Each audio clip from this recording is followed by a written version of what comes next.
Hello नमस्कार दोस्तों, स्वागत है आपका एक बार फिर से आपके अपने YouTube चैनल में। दोस्तों आज के इस वीडियो में हम बात करने वाले हैं खान सर के वीडियो के ऊपर, जिसका टाइटल है दोस्तों FATF grey list Pakistan and Turkey SSC GD new batch. तो दोस्तों ये इनका वीडियो है और खान सर के बारे में आप सभी जानते हैं, काफ़ी अच्छे वीडियो बनाते हैं और काफ़ी हमें इसमें नॉलेज मिलती है दोस्तों। तो आज के इस वीडियो में क्या कुछ उन्होंने नॉलेज दी है, आइए हम और आप मिलकर के वीडियो को देखते हैं। तो चलिए वीडियो स्टार्ट करते हैं बिना किसी देरी के।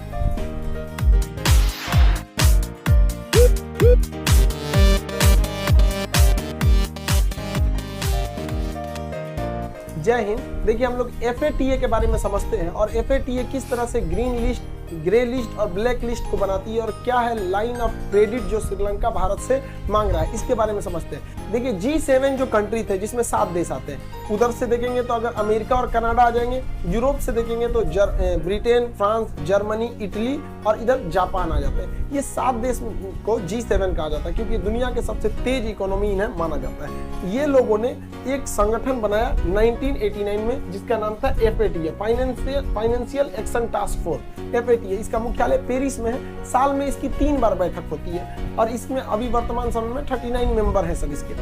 ये 3 तो लिस्ट जारी करती है। ग्रीन लिस्ट नाम से ही स्पष्ट है कि इसमें जो रहेगा उसे कोई भी प्रॉब्लम नहीं होगा। ग्रे लिस्ट में समस्या आ जाती है। ब्लैक लिस्ट वाले को कोई पैसा ही नहीं देता। ये क्या है? फाइनेंशियल, मतलब ये डिसाइड करता है किसे पैसा दिया जाए। जैसे ग्रीन लिस्ट में जो रहेगा उसे कोई भी संस्था इजीली लोन दे देती है। ग्रे लिस्ट वाले में लोन देती है लेकिन बहुत झमेला कर देती है, जांच करती है, मतलब 90% संभावना कम हो जाती है कि लोन मिलेगा। और ब्लैक लिस्ट वाले को तो लोन ही नहीं मिलता। अब जैसे मान के चलिए आप ही को लोन देना है किसी को, कोई आपसे आया मांगने कि हमको 50,000 या 1 लाख रुपया कर्जा चाहिए, तो आप क्या करते हैं? किसी से पूछते होंगे भैया ये आदमी कैसा है, ये कैसा है, लोन दे देता है तो आखिर आप अपने मोहल्ले में पूछते हैं। पता चला कोई जर्मनी से आया आपसे लोन मांगने कि हमको 2 लाख लोन चाहिए, आप किससे पूछने जाइएगा जर्मनी में कि कैसा आदमी है कैसा नहीं? आप तो सीधे मना कर दीजिएगा। तो या तो फिर उसको दीजिएगा बिना जान पहचाने, तो डूब सकता है। यही काम करती है FATA। FATA कहती है जो ग्रीन लिस्ट में उसे आराम से कोई दुनिया लोन दे सकती है, वो पैसा लौटा सकते हैं, इसमें कोई दिक्कत नहीं है। जो ग्रे लिस्ट में उसको मत दो भाई, वो गलत आदमी है, मनी लॉन्ड्रिंग करता है, पैसे अटका देता है या फिर आतंकवाद को बढ़ावा देता है। अब ब्लैक लिस्ट वाला नॉर्थ कोरिया टाइप का किसी को देती ही नहीं है। अब ये क्या है कि अगर कोई भी मनी लॉन्ड्रिंग करता है, मतलब दूसरे देश का पैसा को, ब्लैक मनी को व्हाइट मनी कर देता है। जैसे मान के चलिए स्विस बैंक है। स्विस बैंक क्या है? एक मनी लॉन्ड्रिंग का रास्ता है, उस तरह को ये बैन लगाती है। या फिर कोई आतंकवाद को फंडिंग करता है, जैसे पाकिस्तान हो गया, अफगानिस्तान हो गया, अभी हाल में तुर्की पर आतंकवाद को फंडिंग करने के आरोप लगा के उसे भी ग्रे लिस्ट में डाल दिया गया है। अब ग्रे लिस्ट वाले को बहुत समस्या होता है लोन लेने का। अब लोन लेने के 3 सबसे बड़े रास्ते, या तो फिर आपके पास वर्ल्ड बैंक है। वर्ल्ड बैंक आपको हमेशा लॉन्ग टाइम लोन देता है। एग्जाम में क्वेश्चन पूछेगा दीर्घकालीन ऋण किससे मिलता है, तो वर्ल्ड बैंक से मिलता है। लेकिन ये लोन देगी आपको 40 साल 30 साल, इस तरह लंबे पीरियड के लिए। और IMF जो होती है ये शॉर्ट टाइम के लिए लोन देती है, 3 साल 4 साल 5 साल, ये शॉर्ट टाइम के लिए लोन देती है। और एक एशियन डेवलपमेंट बैंक, ये तो हर टाइप के लोन देते हैं सब यहाँ पे। तो जो भी देश अगर ग्रीन लिस्ट में, आराम से इनमें लोन मिल जाता है। और इकोनॉमी को चलाने के लिए लोन बहुत जरूरी है। मान के चलिए आपको अगर कोई 5% 6% पे लोन दे रहा है और आप उस पैसे को बिजनेस में लगा के 20% की अर्निंग जनरेट करते हैं, तो क्या खराबी है इसमें? यहाँ पे तो लोन बहुत सारे देश लेते हैं और लेना इसमें कोई गलत बात नहीं है। लेकिन अगर कोई गलती से ग्रे लिस्ट में आया ना, ये सब बंद कर देते हैं, नहीं देंगे। और अगर देंगे भी तो जांच करेंगे, बजट ये खुद बनाएंगे। अब सोचिए ग्रे लिस्ट वाला पाकिस्तान चला गया, तुर्की चला गया, माली चला गया, जॉर्डन चला गया। अब ये लोग अगर IMF या वर्ल्ड बैंक इन्हें लोन भी देता है तो खुद आके देखेगा कि किसको कितना पैसा दिए, आर्मी को कितना एलोकेट हुआ, बिजली विभाग को कितना हुआ, सारा का सारा जांच करते हैं ये लोग। इतना कठिन हो जाता है। और ब्लैक लिस्ट वाले को तो पैसा ही नहीं मिलता। अब इसमें क्या हुआ कि अभी फिलहाल में 4 देश याद रखेंगे करंट अफेयर के हिसाब से, पाकिस्तान, तुर्की, जॉर्डन और माली, इन 4 को नया रूप में शामिल किया गया है ग्रे लिस्ट में। अब इन लोगों को लोन लेने में पसीने छूट जाएंगे किसी भी मतलब अंतर्राष्ट्रीय संस्था से। पाकिस्तान का ग्रे लिस्ट में रिकॉर्ड बहुत खराब रहा है क्योंकि ये लोग खुलेआम टेरर फंडिंग करते हैं। अगर ये आतंकवाद को पैसा न दे तो इनका खाना कैसे पचेगा? ये अगर इनको देखेंगे तो 2018 से इनका ये ग्रे लिस्ट में चल रहे हैं, 2021 तक कंटिन्यू। हालांकि 2015 में थे, 12 से 15 थे, फिर निकल गए, फिर 2018 में गए थे, और 2018 से लेकर 2021 तक इन लोग का कंटिन्यू ग्रे लिस्ट में चल रहा है, इसलिए इन्हें कोई जल्दी लोन नहीं देता है, इनकी इकोनॉमी चली जाती है। भारत तो चाहता था कि ब्लैक लिस्ट में चल जाए, ब्लैक लिस्ट में चल जाएगा तो कोई शर्त पे भी लोन नहीं देगा, तो इसको बचा लेता था तुर्की। ये तुर्की के जो थे ना तैयबुल अर्दोगान, इनका दिन खराब चल रहा है, अपने आप को इर्तुगुल गाजी समझ रहे हैं, 370 के मामले में हस्तक्षेप कर रहे थे, यूएन में जाके 370 के खिलाफ बोल दिए यहाँ पर। इनको वीगर मुस्लिम नहीं दिखते हैं सब चाइना में, बड़ी मार मारेगा तुमको जिनपिंग। हिंदुस्तान में घुस के अपना चलाना है। अभी क्या हुआ, ये पाकिस्तान को हमेशा बचाते थे, इस बार क्या हुआ, हम तो डूबे सनम तुमको भी ले डूबेंगे, इसको भी ग्रे लिस्ट में डाल दिया गया, इसको भी ग्रे लिस्ट में डाल दिया गया। ये तो बकलवा पहले से था ग्रे लिस्ट में, ये भी चल गया ग्रे लिस्ट में, दोनों चल गया था यहाँ पर। अब गलत का साथ दोगे तो यही होगा यहाँ पर। तुर्की का भी मन ठंडा गया। अब पाकिस्तान की इकोनॉमी पूरी तरह से चौपट हो चुकी है, इनको अपने देश का बजट चलाने के लिए भी पैसा नहीं बच गया। आर्मी को कितने पैसे देने हैं, सिंचाई विभाग, शिक्षा विभाग, रक्षा विभाग, महिला विकास मंत्रालय, अलग अलग सबका एलोकेट होता है, इनके पास बजट का पैसा नहीं है, क्योंकि उनके ऊपर चाइना ने इतना लोन डाल दिया है कि अब ये चाइना के पास लोन मांगने जाते हैं तो कहता है नहीं लोन नहीं देंगे। और चाइना ने इन लोगों को लोन दिया 17% पर, सोचिए कमर्शियल रेट पर लोन दिया है 17% पे। अरे भाई साहब, यहाँ हम लोग गाड़ी खरीदने जाते हैं 12%, होम लोन लोग लेने जाते हैं अमूमन 8% में मिल जाता है। क्या दोस्ती है इन लोग पे, 17% पे लोन दिया, बिक जाओगे बकलोलबा कहीं का, इतना हैवी लोन लिया जाता है। इसकी इकोनॉमी पूरी तरह से चौपट हो गई है, चलाने के लिए पैसा नहीं बचा इनको। अब चाइना इनको उतना पैसा नहीं देता है, उल्टे चाइना ने क्या किया, इनके ऊपर पेनाल्टी ठोक दिया। दासू डैम हो गया, कराची में ब्लास्ट हो गया, जिसमें कई चाइनीज सोल्जर मारे गए थे। हम आपको उस समय भी बताए थे कि चाइनीज सोल्जर AK-47 लेके ड्यूटी कर रहे थे। अब चाइना ने कहा है कि चाइनीज सोल्जर जो वहां मारे गए हैं उनकी मुआवजा के लिए उनके परिवार को 650 करोड़ रुपया दो। तो चाइना कह रहा है कि 650 करोड़ देंगे कहां से, एक काम कीजिए 1000 करोड़ आप उधार दीजिए, उसी में से 650 करोड़ आपको दे देंगे, हमारे पास नहीं है यहाँ। तो चाइना, इसकी दोस्ती देख रहे हैं ना पूरी दुनिया में कितनी है। चाइना वालों की तो किसी से दोस्ती नहीं रहती, लेकिन अभी इसके देश मतलब एकदम कोलैप्स करने वाला था कि सऊदी अरब बीच में आ गया। सऊदी अरब लगभग 4.2 बिलियन का इन्होंने इन्वेस्टमेंट किया, हालांकि इसमें लगभग 1 बिलियन का पेट्रोलियम इंडस्ट्रीज में इन्वेस्टमेंट है और 3 बिलियन का इनको लोन दिया गया है, तो काफी सॉफ्ट लोन है। तो अभी इस साल मतलब अगले 2 साल के लिए ये भिखारी बच गया, समझ में गया। फिर अब 2 साल में तो ये ढूंढ ही लेगा अपना नया बाप कि कहां से इसको भीख मांगना है, लेकिन अभी के वक्त में इसको बच गया यहाँ पर, तब इसकी संसद में बजट वगैरह चल पाएगा। ये लोग कुछ ज्यादा ही उड़ने लगते हैं, औकात से ज्यादा। अभी खुद के देश में पैसा नहीं है इनको, ये लोग अफगानिस्तान में गए और तालिबान वालों से वादा कर दिया कि तुम लोग को 2000 करोड़ रुपए देंगे। तालिबान भी जानता है इनकी औकात, तब पूछा कि देंगे कहां से।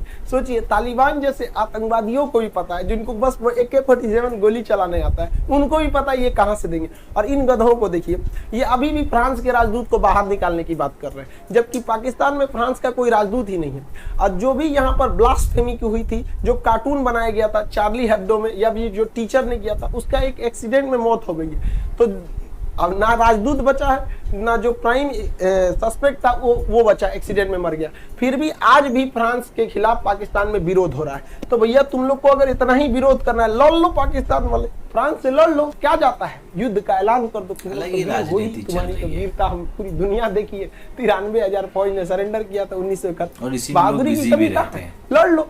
यही हाल हो गया श्रीलंका के साथ। श्रीलंका को भी बहुत मजा आता था शी जिनपिंग के साथ, इनको नहीं लगता रेड ड्रैगन पूरा तरह सोख जाएगा इनको। ये बहुत पैसा लिए थे, हम्बन टोटा एयरपोर्ट बनेगा, एकदम कैनेडी एयरपोर्ट हो जाएगा, इंदिरा गांधी एयरपोर्ट हो जाएगा। यहाँ पे कुत्ता नहीं पूछता है एयरपोर्ट में, एयरपोर्ट का पैसा नहीं निकल रहा है श्रीलंका से, घरे से जा रहा है, बिजली का पैसा नहीं मिल रहा। अब आप ही बनाई ना, आपने खूब अच्छा 20 तल्ला का होटल बना दिया कि लोग यहाँ आएंगे, अब कोई आइए नहीं रहा है, गया ना आपका पैसा, कर्जा लेके बनाए थे, सब डूब गया वहां पर। चाइना से श्रीलंका ने बोगी खरीदा था, ट्रेनों के डिब्बे खरीदे थे, लगभग 350 ट्रेन दुर्घटनाग्रस्त हो गए।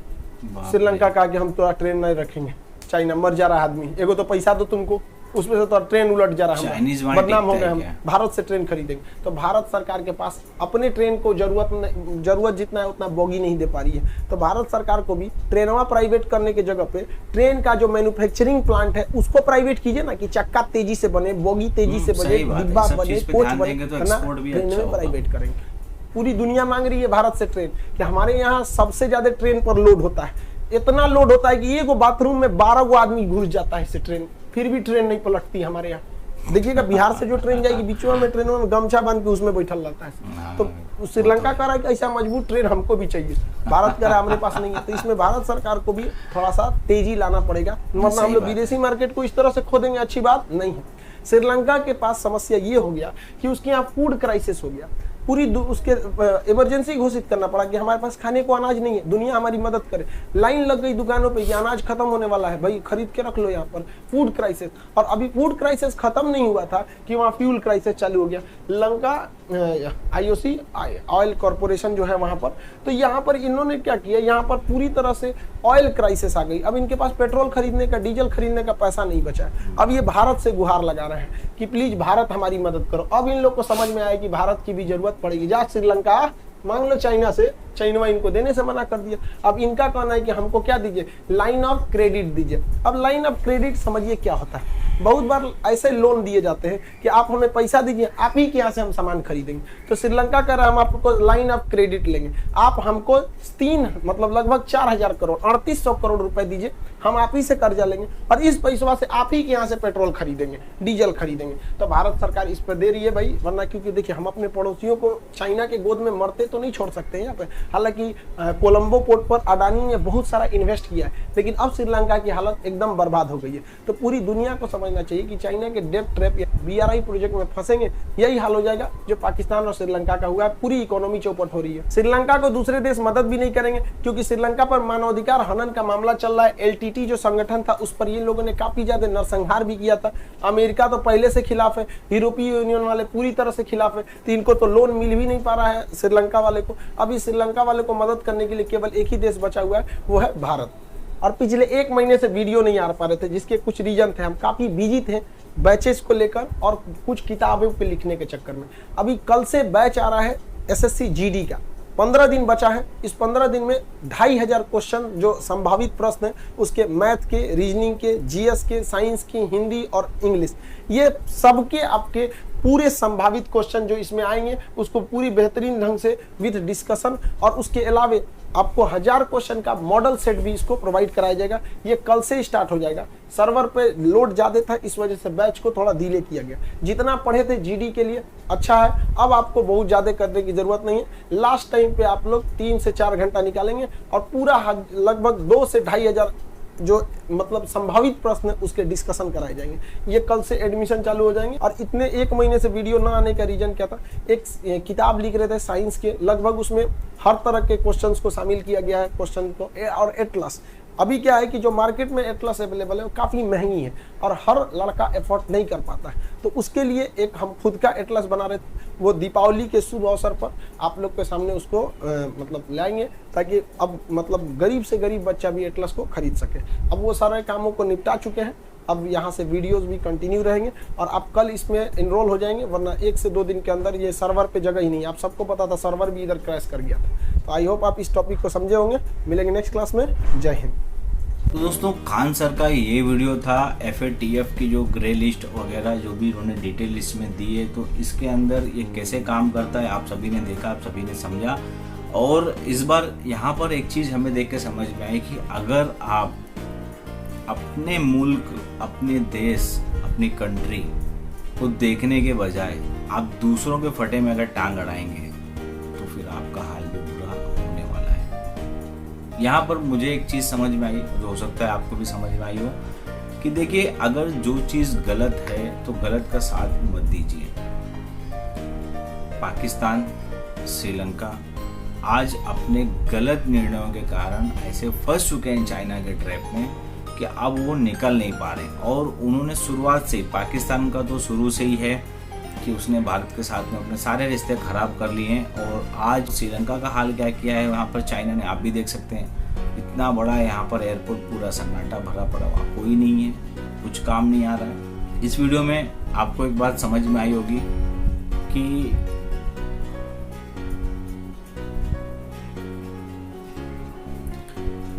इस वीडियो में आपको एक बात और भी समझ में आई होगी कि जैसे भारत के पास में जब कोई भी देश चाइना से परेशान होकर के जब आता है तो उसकी जो डिमांड्स हैं, जैसे कि यहाँ पर अभी श्रीलंका में रेलवे के बारे में इन्होंने बताया खान सर ने कि हमें एक्सपोर्ट करना चाहिए। वैसे तो हम एक्सपोर्ट करते हैं, यहाँ के जो भी हमारे इंजन होते हैं, हमारी बोगियाँ हम वैसे तो हम एक्सपोर्ट करते हैं, हमारी इंजन बोगियाँ सारी हम ऑस्ट्रेलिया वगैरह सबको दे रहे हैं यहाँ पर, लेकिन हमें चाहिए कि हम इसके प्रोडक्शन को प्राइवेटाइजेशन में डाल के या जैसे भी आपसे हो सकता है हम अपने एक्सपोर्ट को बढ़ाएं।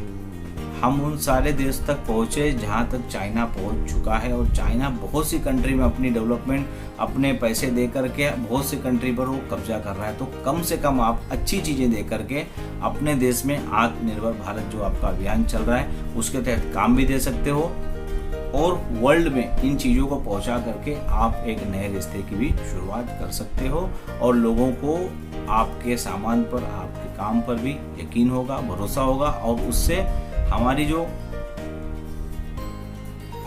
हमारी जो मित्रता है और बढ़ेगी। क्योंकि आप सभी को पता है आज चाइना हर जगह पर वो घुस चुका है, हर क्षेत्र में वो आगे बढ़ गया है। भले उसके यहाँ पर कितनी भी चीज़ें हों, लेकिन उसने दूसरे देशों को फाइनेंशियली ऐसा दबा रखा है कि वो लोग उसका खुलकर विरोध भी नहीं कर सकते। तो इंडिया को चाहिए कि अपने यहाँ पर ऐसी चीज़ों को देखते हुए वो सारे काम को आगे बढ़ाए। वैसे इंडिया आगे बढ़ रहा है, लेकिन इसमें और तेजी लाने की आवश्यकता है। तो दोस्तों ये वीडियो तो मेरा यहीं तक था, और आपको ये वीडियो कैसा लगा, खान सर का एक्सप्लेनेशन यहाँ पर आपको कैसा लगा, उन्होंने जो बातें बताई वो आपको कैसी लगी, आप अपने कमेंट हमें कमेंट बॉक्स में ज़रूर बताएं। दोस्तों वीडियो को लाइक करें, इस चैनल को सब्सक्राइब करें, जो लोग नए हैं बेल आइकन ज़रूर दबाएं।